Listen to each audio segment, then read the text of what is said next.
ನಮ್ಮ ಸಂಸ್ಥೆಯ ಕಾಲೇಜು ಅಭಿವೃದ್ಧಿ ಸಮಿತಿಯ ಉಪಾಧ್ಯಕ್ಷರು ಹಾಗೂ ನನ್ನ ಎಲ್ಲ ಉಪನ್ಯಾಸಕ ಬಂಧುಗಳು ಹಾಗೂ ನನ್ನ ವಿದ್ಯಾರ್ಥಿಗಳಿಗೆ ಧನ್ಯವಾದಗಳನ್ನು ಸಲ್ಲಿಸ್ತೇನೆ.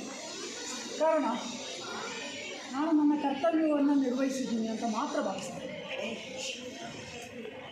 ನನ್ನ ಕರ್ತವ್ಯವನ್ನು ನಿರ್ವಹಿಸಿದ್ದಕ್ಕೆ ನೀವು ಇಷ್ಟು ಪ್ರೀತಿ ತೋರ್ತೀರಾ ಅಂತಾದಾಗ ನಾನು ಹೆಚ್ಚುವರಿಯಾಗಿ ಏನಾದರೂ ಮಾಡಿದ್ದಿದ್ದರೆ ನನಗೆ ತುಂಬ ಕಷ್ಟ ಆಗ್ತದೆ.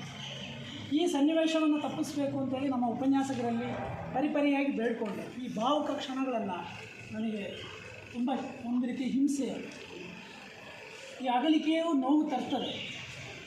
ಹಾಗಾಗಿ ಕದ್ದು ಮುಚ್ಚಿ ಓಡಿ ಹೋಗೋಣ ಅನ್ನುವ ಆಶಯದಲ್ಲಿ ನಾನಿದ್ದೆ. ಆದರೆ ಇಂದು ನೀವೆಲ್ಲರೂ ಸೇರಿ ನನಗೆ ನನ್ನ ಜವಾಬ್ದಾರಿಯನ್ನು ಹೆಚ್ಚಿಸಿದ್ದೀರ.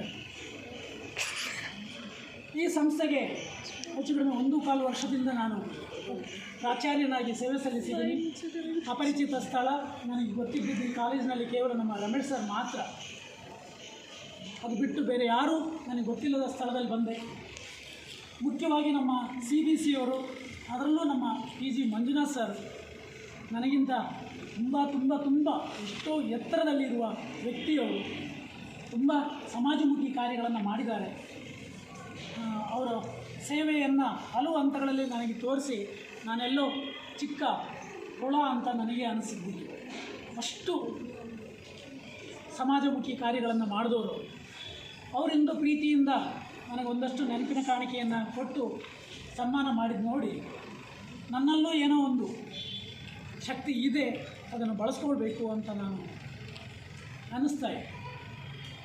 ಮುಖ್ಯವಾಗಿ ಇಂದು ಇಲ್ಲಿ ಏನೇ ಬದಲಾವಣೆಗಳಾಗಿದ್ದರೆ ಅದರ ಕ್ರೆಡಿಟು ಹೋಗಬೇಕಾದ್ದು CBC ಅವರು. ನಾನು ಕೇವಲ ನಾಮಕಾವಸ್ಥೆ. ಅವರು ಸೂತ್ರಧಾರರು, ನಾನು ಸೂತ್ರದ ಗೊಂಬೆ ಅಷ್ಟೇ. ನನ್ನ ಮೇಲೆ ನಂಬಿಕೆ ಇಟ್ಟಿದ್ದಕ್ಕೆ ನಾನು ನೋಡಿ ಶುದ್ಧ ಹಸ್ತ. ನಿಮ್ಮ ಹಣವನ್ನು, ಅವರ ನಂಬಿಕೆಯನ್ನು ನಾನು ಮಿಸ್ಯೂಸ್ ಮಾಡಿಲ್ಲ ಮತ್ತು ನನಗೆ ಅದರ ಅಗತ್ಯವೂ ಇಲ್ಲ.